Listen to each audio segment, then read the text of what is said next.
Picardie, berceau de la France. Bien que proche de l'agglomération parisienne, la Picardie abrite encore un espace naturel d'une valeur exceptionnelle, la forêt.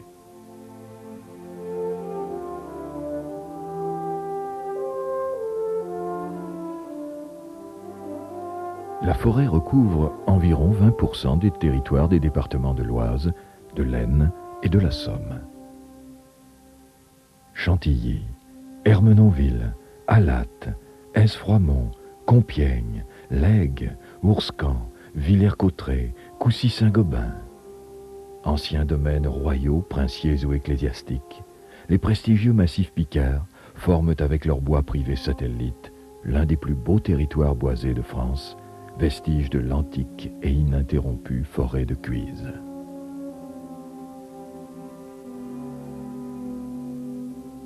Mais une forêt, ce n'est pas seulement une simple communauté d'arbres. Une forêt constitue un ensemble complexe, un écosystème dans lequel les animaux, nos plus anciens compagnons de songe, occupent une place de choix. Les forêts picardes demeurent vivantes et doivent le rester. Forêt profonde, forêt secrète, symbiose mystérieuse du monde végétal et animal, dont l'homme souvent ne saisit que des images fugitives. Forêt profonde, forêt secrète, où la nature est reine. Apprivoisé par elle, l'homme apprend à regarder, à découvrir, à déceler peut-être un jour les mille et un signes de ce monde en perpétuelle mouvance.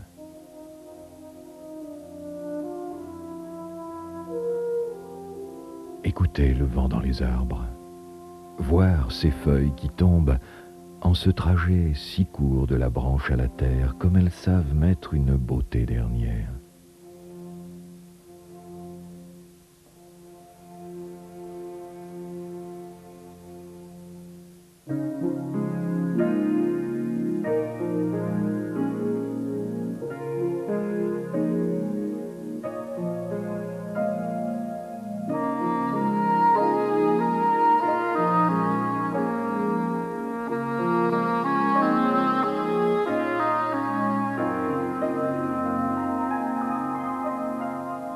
Un jour se lève sur la forêt un homme et son chien. Ils ont ce lien inexplicable entre l'homme et l'animal, comme le nuage et le ciel, comme le rocher et la mer. Ombre et lumière de l'homme et de son chien. Complicité certaine du limier et de son valet. Leur perception distincte et complémentaire leur permet de pressentir, de déceler la présence d'animaux remis au fond des halliers. Le valet de limier fait le bois pour tenter de rembûcher un cerf, un sanglier ou un chevreuil. Son compagnon est un chien sage, silencieux et haut de nez. Il se rabattra sur les voies de ces animaux qui ont laissé leurs empreintes, les vaucelets, contraction d'une ancienne expression. Vois, Celet, regarde, c'est bien lui. L'homme examinera les vaucelets, jugeant ainsi le ou les animaux sans les avoir vus. Il fait le tour de l'enceinte pour vérifier que les animaux n'en sont pas sortis. Il ferme sa quête. Si tel est le cas, le valet de limier placera quelques branches brisées sur le chemin pour indiquer la rentrée du gibier.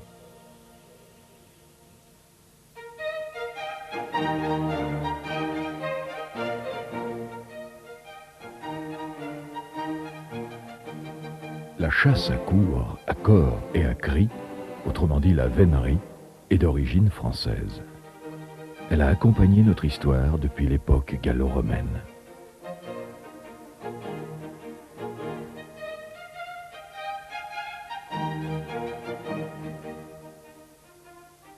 Art en elle-même, la vénerie a inspiré et influencé maintes créations de l'esprit en architecture, sculpture, peinture, littérature. et le musée royal de Senlis conserve quelques-uns des chefs-d'œuvre évoquant la vénerie.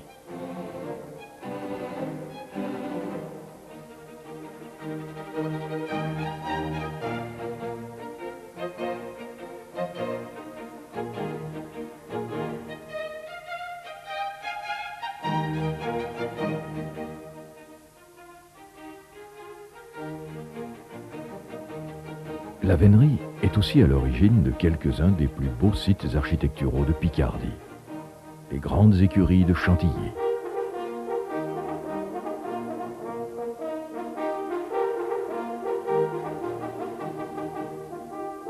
le château de Rambure,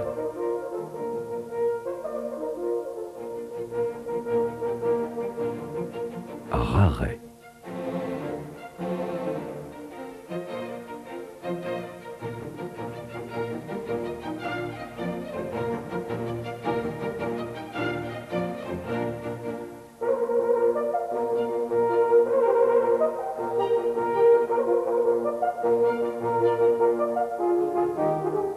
Pierrefonds,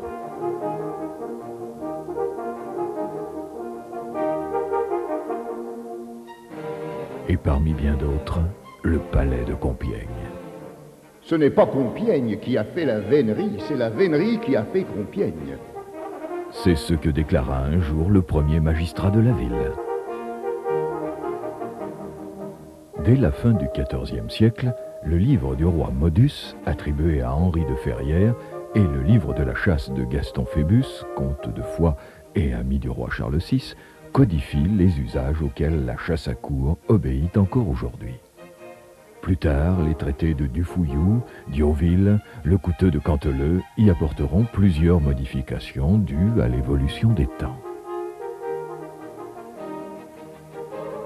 Mais la vénerie n'est pas une pratique figée, elle traverse les siècles, résistant aux vicissitudes de l'histoire et s'adaptant à l'éthique moderne.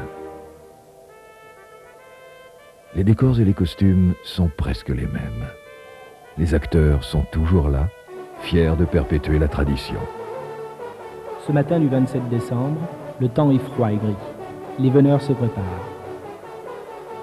On entre un peu en vénerie comme en religion. 11 heures. Le rendez-vous est fixé, carrefour du Faune. Comme dans beaucoup de forêts de France, le même rituel se reproduit de la mi-septembre à la fin mars, une ou deux fois par semaine.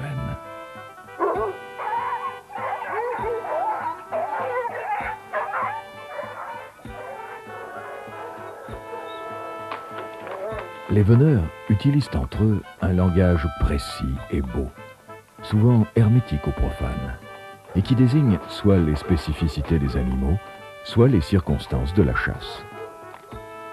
Mots de vénerie, si fortement porteurs d'attitudes ou de situations. A écrit l'académicien Pierre Moineau. Ce langage a donné certaines expressions de la vie courante. Être aux abois, donner le change, marcher sur les brisées de quelqu'un. Membres de l'équipage, hommes de véneries et suiveurs se retrouveront au rendez-vous. La feuille, pic à vent ou fanfare font leur rapport, c'est-à-dire le récit de leur quête. Ce matin, donc, j'ai commencé ma quête par faire les sapins de la Muette. Et je pense avoir pris connaissance entre le carrefour de l'Aigle et le carrefour du Diable de cerfs. Deux cerfs, dont un cerf qui peut être quatrième tête. Au niveau du carrefour des fours à chaud, j'ai connaissance d'un petit cerf, les troisième têtes, qui doit se trouver dans les grandes rondes. Ma quête en remontant vers la Muette, le Montgrésin Humière, et Humière, le chemin qui revient vers le cailloutier Mar-Rouge, Muette. Et là, j'ai connaissance dans les sapins, je pense d'un chevreuil. Je prends connaissance d'animaux au Vosselet. J'avance tout le long de la ligne. Et là, à quelques mètres de moi, je vois un cerf quatrième tête, tout seul. Connaissance d'une compagnie de sangliers, de Bonnecourt. Je ferme. Ça sauterait une paire qui saute le petit goudron. Mais je referme après un layon. Je pense laisser 2 sangliers dans les sapins.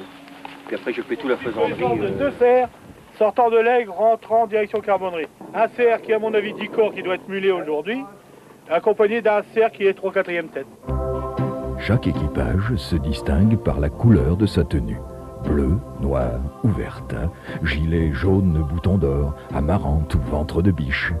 Un insigne distinctif, souvent accompagné d'une devise, orne la tenue, le bouton. Ce terme désigne par extension le veneur portant la tenue d'un équipage.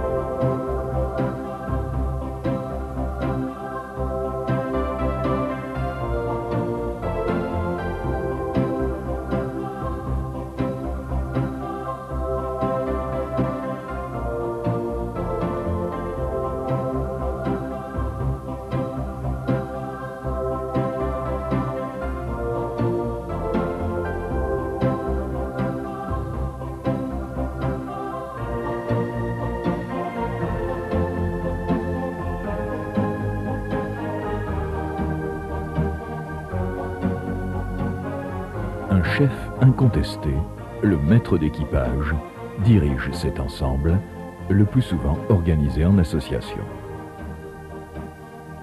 La vénerie se conjugue parfois au féminin. En Picardie, 3 femmes assument ce rôle primordial. Certains équipages emploient un professionnel qui mène la chasse, le piqueux. C'est aussi le piqueux qui, tout au long de l'année, est responsable de la meute. Il choisit les croisements les plus judicieux. Il élève les chiots et entraîne les chiens pendant l'intersaison.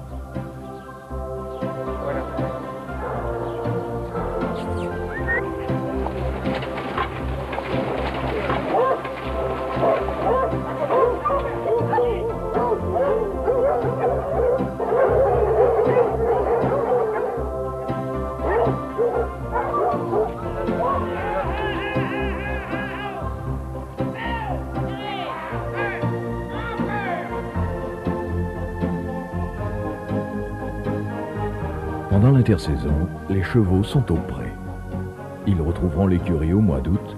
Ils seront pansés, parés et ferrés et commenceront alors leur entraînement qui est lié à celui de la meute. Le jeune cheval de chasse fera, lui, son apprentissage, car il lui faudra accepter à la fois l'éclat des trompes, le claquement du fouet et la turbulence des chiens. Il faudra aussi que le jeune cheval s'adapte à un territoire. Grande futée, fourrée de ronces et d'épines, haute fougère, sol sablonneux ou argileux, il saura faire preuve d'adresse, de sagesse, d'endurance, d'initiative et de docilité. Il apprendra à connaître son cavalier afin que s'établisse entre l'homme et son courageux compagnon une véritable complicité. Le maître d'équipage a décidé de découpler les chiens sur l'une des brisées pour tenter d'attaquer un bon cerf rembûché dans la bouverie.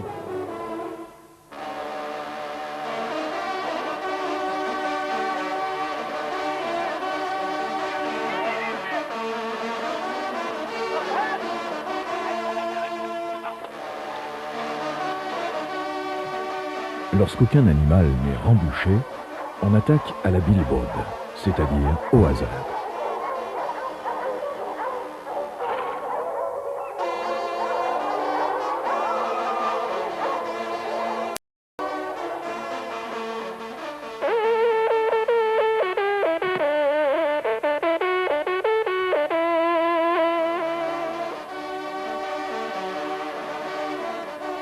Il y a plus de 300 équipages en France, tous réunis par l'Association française des équipages de vénerie, dont une quinzaine pour la seule Picardie.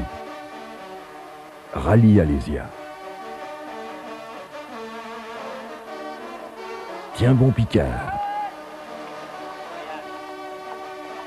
La futée des amis.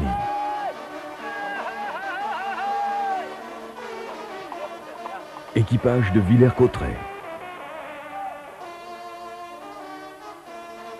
Picardie-Valois.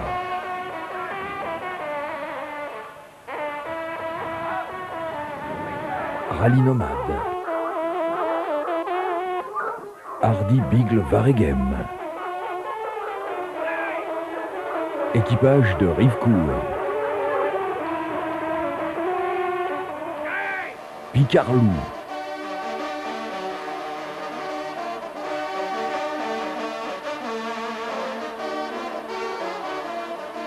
Rallye Trois-Forêts.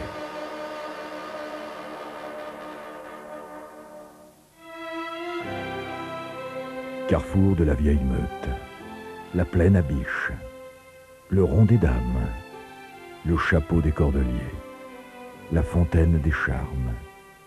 Des noms poétiques, évocateurs du passé de la forêt, nature imprégnée de culture.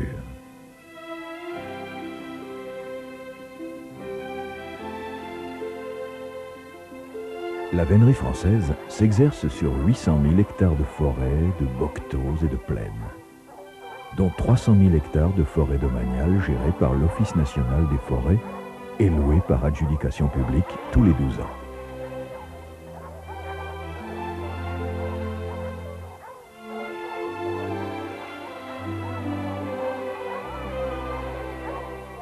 En Picardie, l'on chasse tous les animaux de vénerie. Cerfs, chevreuils, sangliers, lièvres et renards.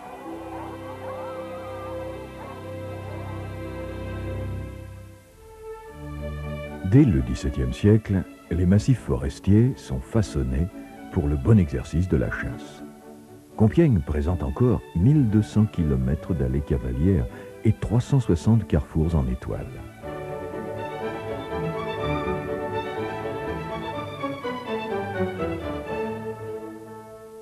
La passion de nos rois pour le cours du cerf, François Ier, Charles IX, Louis XV, entre autres, furent de grands veneurs, a sauvé du défrichement les grandes forêts d'Île-de-France et de Picardie.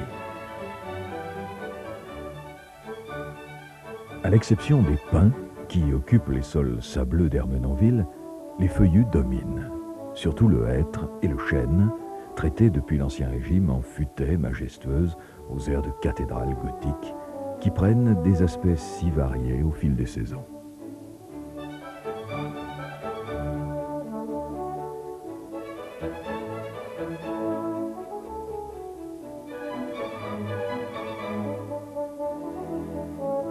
La perpétuation de la chasse à courre implique la préservation de ces vastes espaces, exempts de clôtures et d'obstacles artificiels. Urbanisés sur toute leur lisière, parcellisés par les grands axes de communication, les forêts de la première ceinture verte de Paris ont perdu leur vénerie, leur faune sauvage, donc leur vie. Puissent les massifs picards, si menacés par le développement de la plus grande concentration urbaine de France, ne pas se transformer en de mornes espaces verts. Si défendre l'intégrité de la forêt, c'est maintenir la vénerie,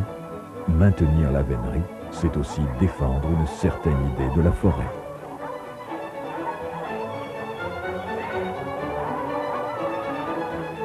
Les chiens lancent le cerf dans les futaies du marché du Puy.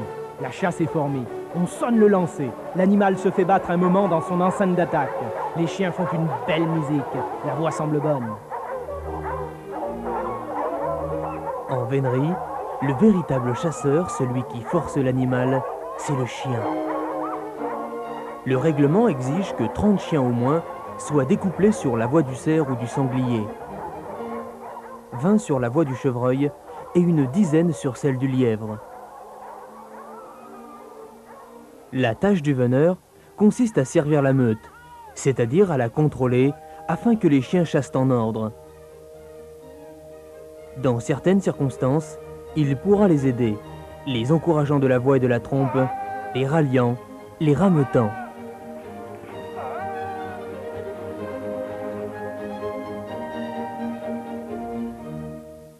Le chien d'ordre, appelé ainsi car il chasse en groupe, est un véritable athlète qui doit posséder à la fois vitesse, endurance, nez et voix.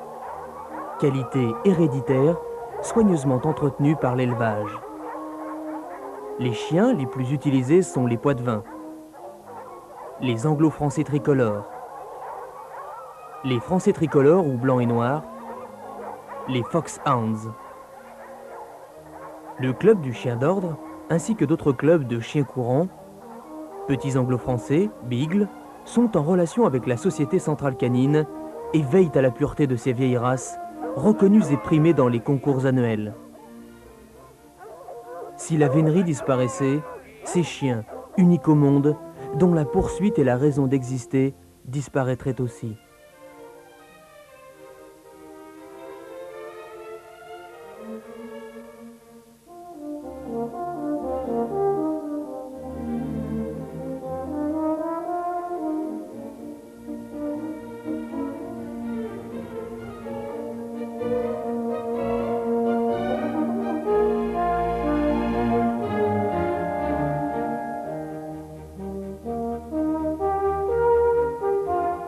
Le cerf de meute prend maintenant un parti, c'est-à-dire adopte une grande refuite qui le fait traverser une partie de la forêt.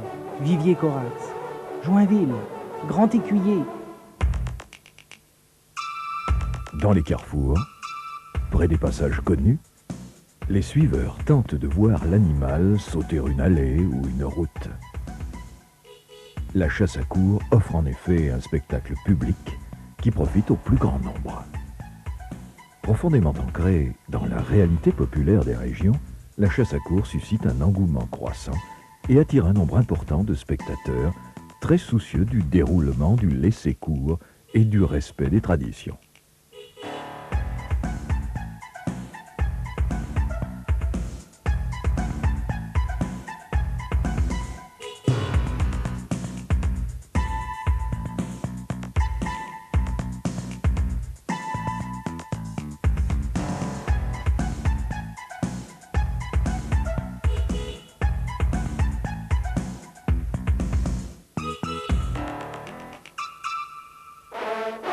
Les veneurs se sont imposés une éthique contraignante. La manière l'emporte sur le résultat, la façon de prendre sur la prise. L'animal est poursuivi sans tricherie. L'interdiction de multiplier les relais, un seul de 6 chiens est autorisé, ou de couper la voie sur renseignement, sont parmi les règles de la déontologie de la chasse à courre. Après une heure de chasse, l'animal multiplie les ruses, tissant un véritable labyrinthe de retours et de double voies que les chiens doivent démêler. La vénerie constitue la chasse la plus naturelle. Les chiens suivent les lois de la prédation et les animaux libres, pour se défendre, font appel à leurs instincts de ruse, de vitesse, de résistance, qui garantissent la survie de leur caractère sauvage. Le cerf cherche souvent la compagnie d'autres congénères pour les faire chasser à sa place. On dit qu'il tape au change. Perles d'une meute, les chiens de change sont ceux qui différencient les odeurs émises par les animaux et refusent de suivre une autre voie que celle de l'animal lancé au début de la chasse.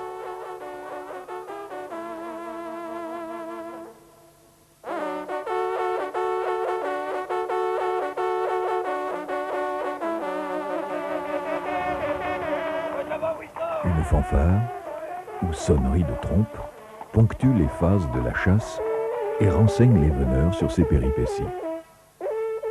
Le bien-aller, le débouché, la vue, le ballot.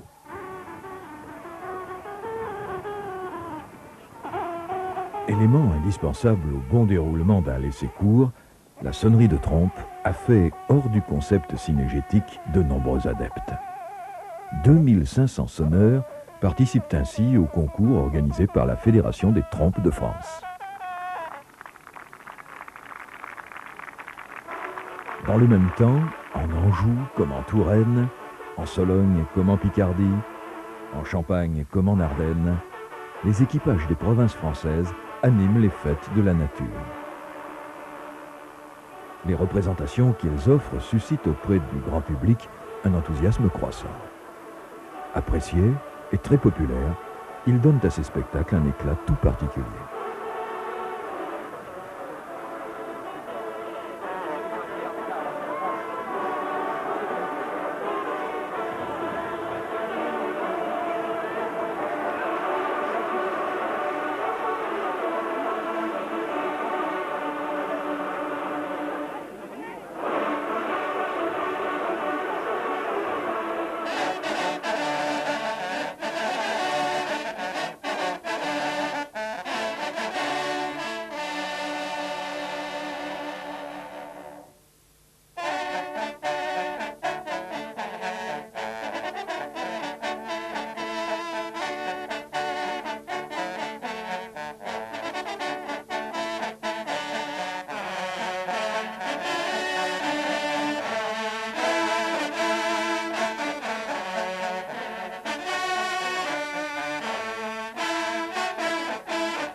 La Picardie, avec ses 3 départements, l'Aisne, l'Oise et la Somme, constitue un ensemble harmonieux où il fait bon vivre. L'art de vivre, c'est une caractéristique bien française, s'il en est, et pourquoi pas le dire, plus particulièrement picarde. Et cela regroupe des notions aussi diverses que l'hospitalité, le sourire, l'histoire, le patrimoine. La Picardie, vous le savez, est le berceau de la France, la chasse, comme la pêche. Ça fait partie de nos cultures, ça fait partie de notre tradition.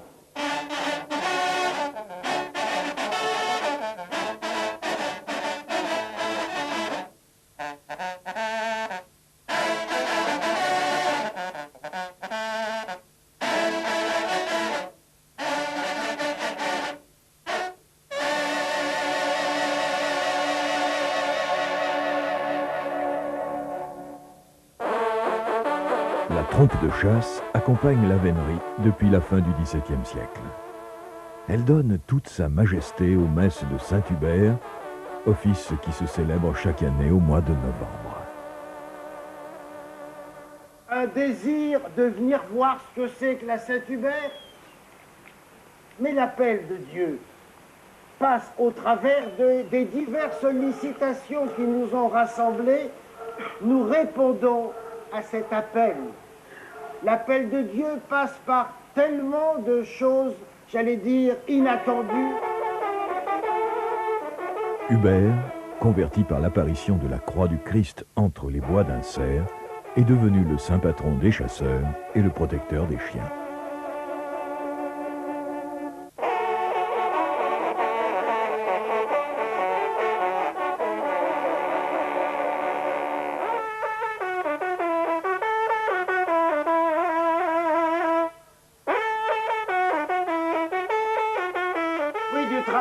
De la peine des hommes,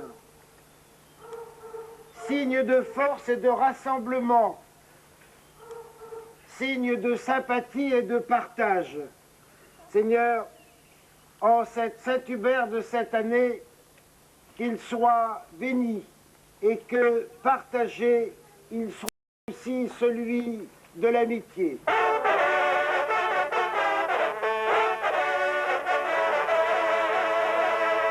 La Véleda. Fanfare composée en hommage aux forestiers qui entretiennent et régénèrent la forêt. En femme, ce que nous avons à faire dans la vie, et à ce moment-là, tout le monde sera béni. Et chien et homme, tout le monde rendra gloire à Dieu. Au nom du Père, et du Fils, et du Saint-Esprit. Amen.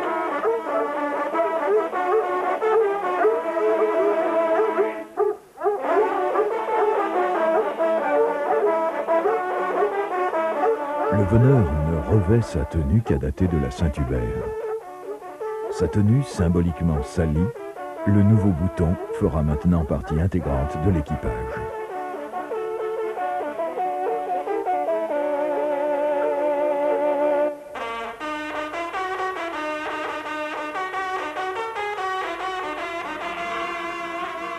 Le cerf, animal de légende. Le cerf est le plus grand mammifère sauvage de nos forêts.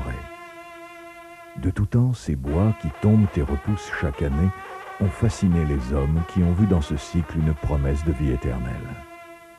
La chasse du cerf était autrefois réservée aux rois et aux princes du sang.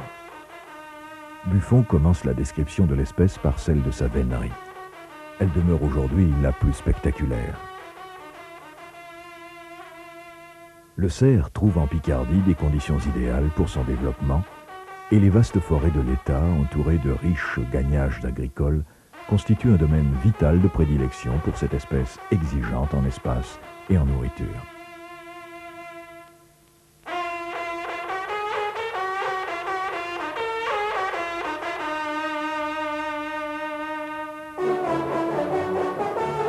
Au bout de 2 heures de chasse, les chiens tombent en défaut.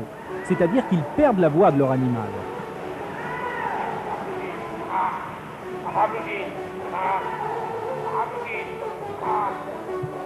Après un quart d'heure pendant lequel ils travaillent pour relever le défaut, le cerf, qui s'était couché dans un roncier, est relancé à vue à la faisant mort.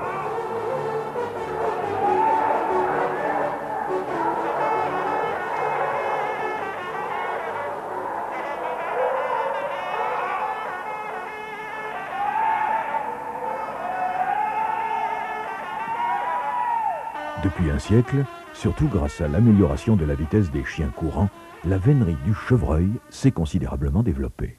On chasse indifféremment le brocard ou la chevrette.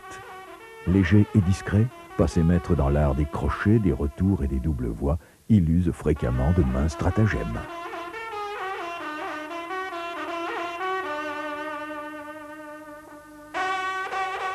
La vénerie du sanglier se pratiquait autrefois avec des chiens appelés vautres, sorte de lévrier et de mâtin, d'où le nom de vautret qui qualifie encore aujourd'hui les équipages de sangliers. Superbe bête farouche, maître sur son territoire, le sanglier aime vivre au fort des remises touffues à l'abri des regards indiscrets. L'attaque de cet animal méfiant et erratique s'avère plus problématique que celle des cervidés. Il est fréquent que les chiens le rapprochent sur plusieurs kilomètres avant de le lancer. Avec lui, il faut redouter les buissons creux. La chasse d'un grand sanglier est une fuite longue, puissante, faite de soudaines volte-face, de coups de boutoir mortels à l'adresse des chiens hurlants.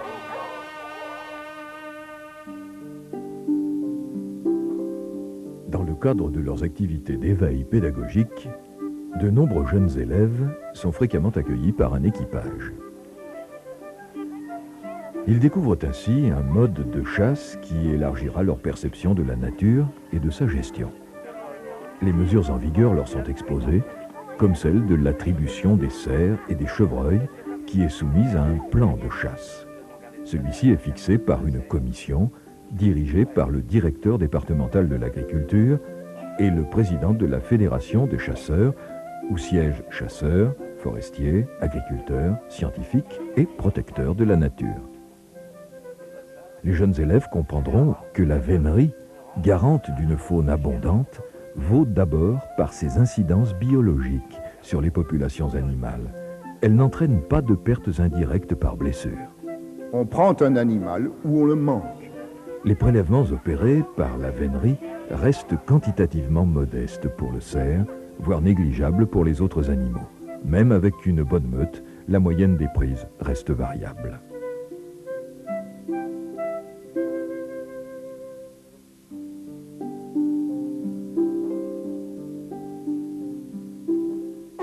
Le cerf a repris de l'avance.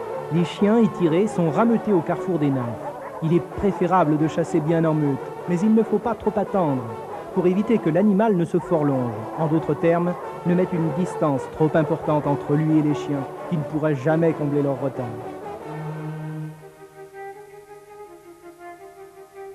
Autre animal de vénerie, le plus petit, mais le plus diabolique, celui dont les prises sont aussi incertaines qu'inégales, le lièvre. La chasse à pied, avec des chiens courants, constitue un véritable sport complet, à travers bois, friches et champs. Le capucin file dans les guérets, les oreilles sur le dos, rusant avec assurance, s'arrêtant, à l'écoute, puis reprend la plaine à vive allure et retrouve ainsi un bon nombre d'autres lièvres qui mettront souvent les chiens en défaut. Le cours du renard, pratique ancestrale en Grande-Bretagne, se répand en France, souvent associé à la chasse sous terre, qui permet de récupérer l'animal rentré au trou. Activité synégétique du rallye de la patinerie et du rallye des Princes d'Or. Écoute des petits phoques mordants, qui ont acculé le renard dans le fond d'une galerie. Maniement vigoureux des pelles et des pioches pour creuser, capture d'un animal agressif qui se défend bien, font de cette pratique une méthode plus sportive et écologique que la destruction par le piège, le gaz ou le poison pour limiter les populations de renards, lutter contre la rage sylvatique et maintenir un équilibre entre prédateurs et proies. Une dernière fois hardé, le cerf, sur ses fins, traverse la plaine et rembûche en forêt. Dans une ultime ruse, il remonte alors le cours d'un ruisseau, puis se glisse dans les roseaux de la berge de l'étang de Saint-Pierre. Les chiens balancent à la recherche du sentiment subtil laissé par l'animal, une fanfare retentit, le relancer.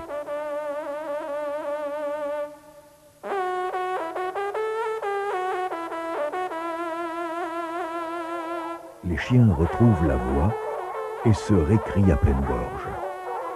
Orchestre dans lequel chaque chien a son rôle, mais où les solistes ne doivent pas briller aux dépens de l'ensemble.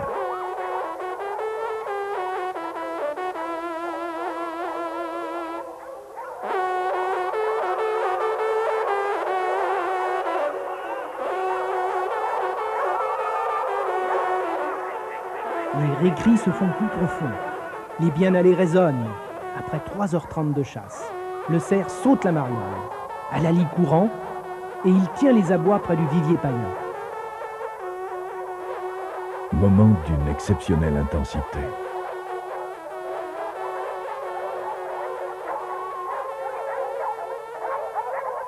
Le cerf est rapidement servi à l'arme blanche. En certaines circonstances, une arme à feu peut être utilisée.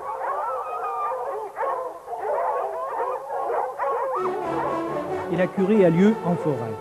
Récompense indispensable pour les chiens.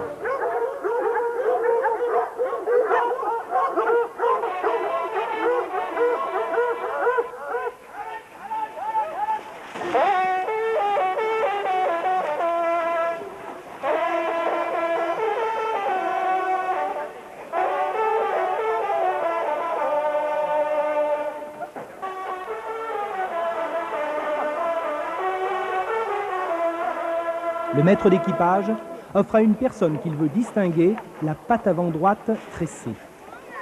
Ce sont les honneurs du pied. La branche, attentif, consulte la liste des chiens qui ont chassé aujourd'hui. Aquitaine, Boule de Neige, Empereur, Blue Jeans, ils sont bien là. Toute la meute est au complet.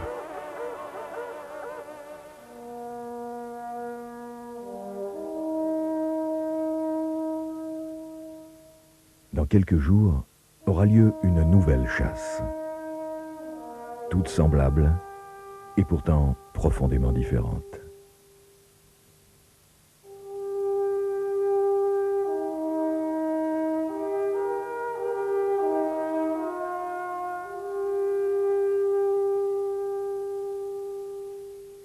Témoin de la qualité du milieu naturel, la vénerie participe à l'identité culturelle et ethnologique de la Picardie.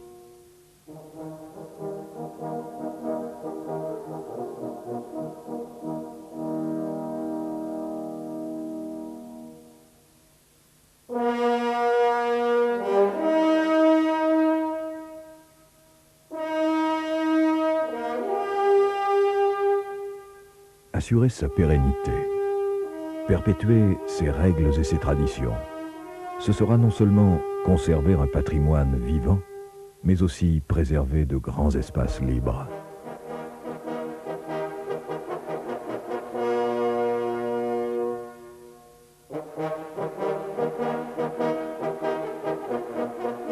Chantilly, Ermenonville, Aise-Froidmont, Lègue, Ourscan, Villers-Cotterêts, Coucy-Saint-Gobain, Compiègne.